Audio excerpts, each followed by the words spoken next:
अस्सलाम वालेकुम dear students, welcome to chemistry with Sajid.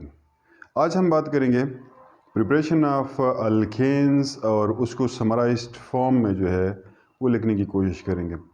अगरचे अल्केन्स प्रिपरेशन जो है आपके टेक्स्ट में नहीं है, आपके टेक्स्ट में पेसी जो पार्ट सेकंड है उसमें कोई हेडिंग इस तरह से नहीं दी हुई जिसमें आप से पूछा जाए, या कोई क्वेश्चन इस तरह से नहीं है जिसमें आपसे पूछा जाए कि how alkanes are prepared.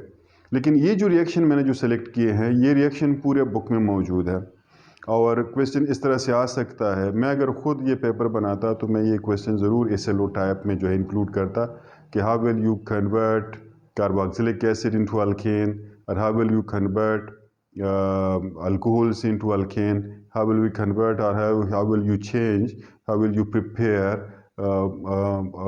Alkanes from alkyl halides etcetera.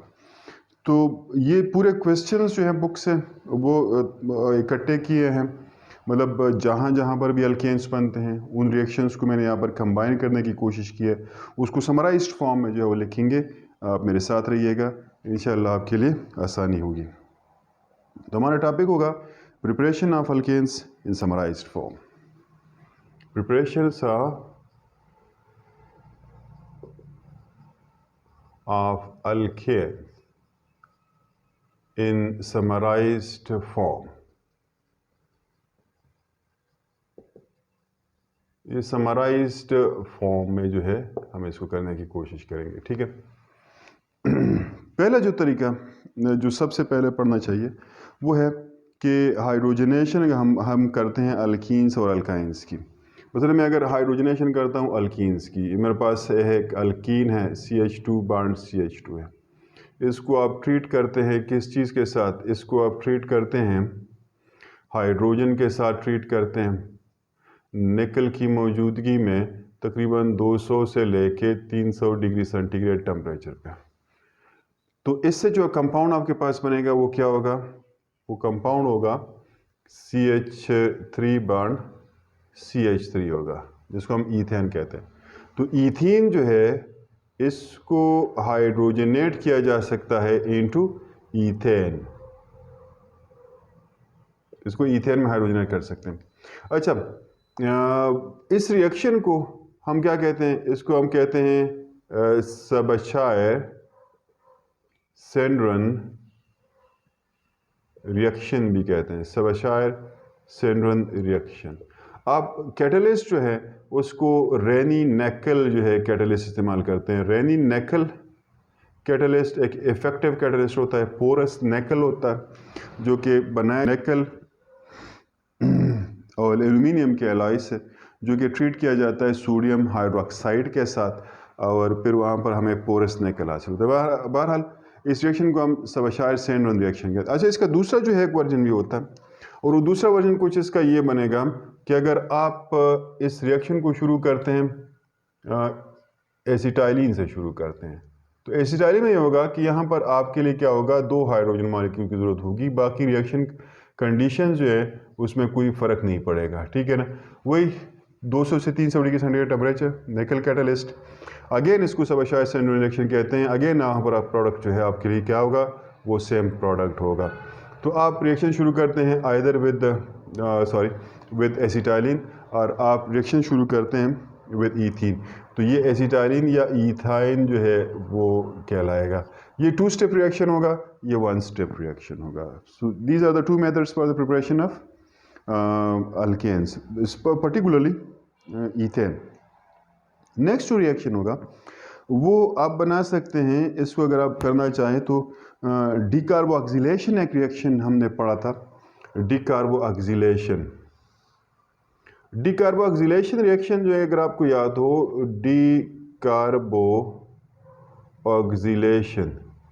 Decarboxylation क्या होता है? ये होता है रिमूवल ऑफ कार्बोक्सिल ग्रुप होता है from carboxylic acid. Carboxyl group जो है अगर कार्बोक्सिलिक एसिड का रिमूव करते हैं तो इसको डीकार्बोक्सिलेशन कहते हैं।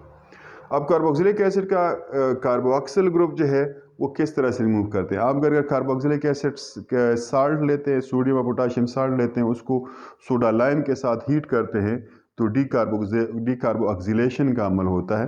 और आपके पास क्या हासिल होगा, अल्केन हासिल होगा, और उसके अलावा सोडियम कार्बोनेट वगैरह ये चीज़ें हासिल होती। फ़र्ज़ कर दे आपके पास एक कंपाउंड CH3 है और ये CH2C डबल बॉन्ड ONA मैं इस तरह से लिख देता हूँ, ठीक है।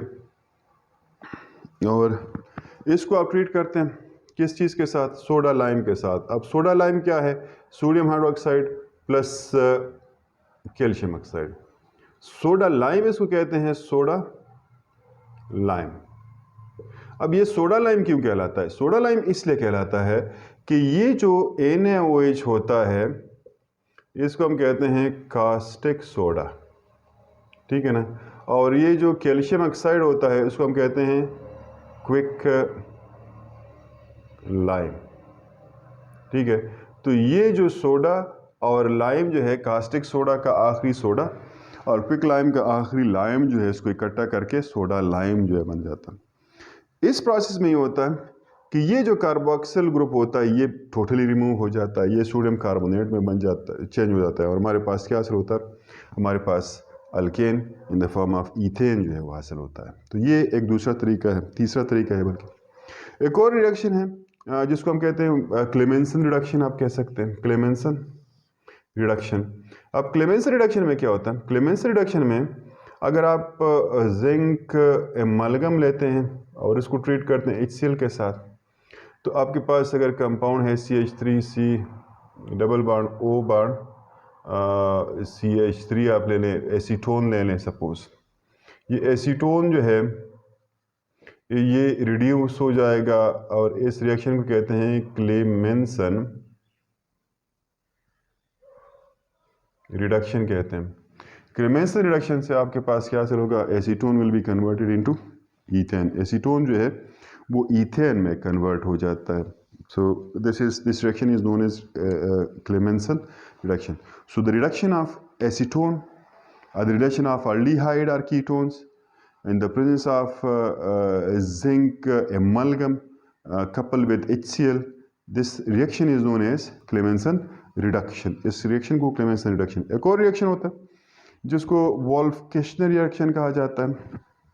वोल्फ-किश्नर रिडक्शन में क्या होता है, वोल्फ-किश्नर रिडक्शन में ये करते हैं कि जो कंपाउंड होता है, मतलब अल्डिहाइड है सपोज, कीटोन है, जो भी है आपके पास, अल्डिहाइड लिया है, कीटोन लिया है, आप उसको हाइड्रोजीन के साथ ट्रीट करते हैं NH2 बॉन्ड NH2 के साथ, और फिर उसको आप ट्रीट करते हैं बॉइलिंग ग्लाइकोल में, बॉइलिंग ग्लाइकोल, बॉइलिंग ग्लाइकोल। तो आपके पास क्या हासिल होगा, ईथेन हासिल होगा। इस रिएक्शन को हम कहते हैं वोल्फ-किश्नर्स रिडक्शन कहते हैं, Wolff Kishner reduction. So Wolff Kishner reduction of carbonyl compounds also gives you alkanes. ये वोल्फ-किश्नर रिडक्शन जो है कार्बोनाइल कंपाउंड्स का, वो भी आपको अल्केन्स देता है। अगर आप रिडक्शन करते हैं अल्कोहल्स और कार्बोक्सिलिक एसिड की, तो एक और तरीका भी हो सकता है, आप उसको हाइड्रोजन आयोडाइड के साथ ट्रीट कर लें रेड फास्फोरस की मौजूदगी में, तो ये भी आपको जो है अल्केन बना के देते हैं।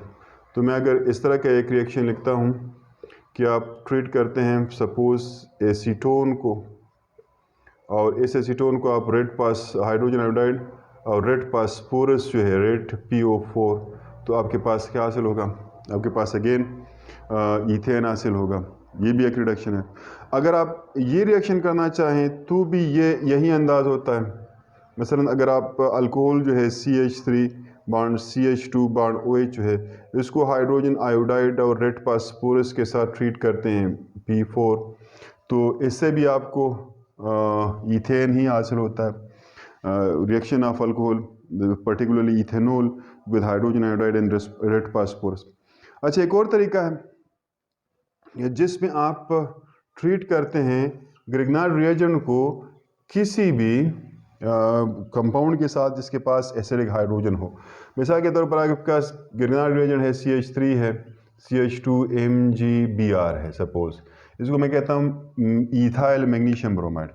इस इथाइल मैग्नीशियम ब्रोमाइड को अगर आप ट्रीट करते हैं किस चीज़ के साथ, वाटर के साथ ट्रीट करते हैं, या आप उसको अल्कोहल्स के साथ ट्रीट करते हैं, R बॉन्ड OH में लिख देता हूँ। अगर आप उसको एमोनिया के साथ ट्रीट करते हैं तो all these compounds contain acidic nitrogen. In compounds में क्या होता है? एसिडिक नाइट्रोजन होता है। तो इस एसिडिक नाइट्रोजन के साथ अगर आप उसको ट्रीट करेंगे so you will get alkanes. आपके पास क्या हासिल होगा? You will get the corresponding alkanes. आपके पास करस्पॉन्डिंग अल्केन्स हासिल होगा।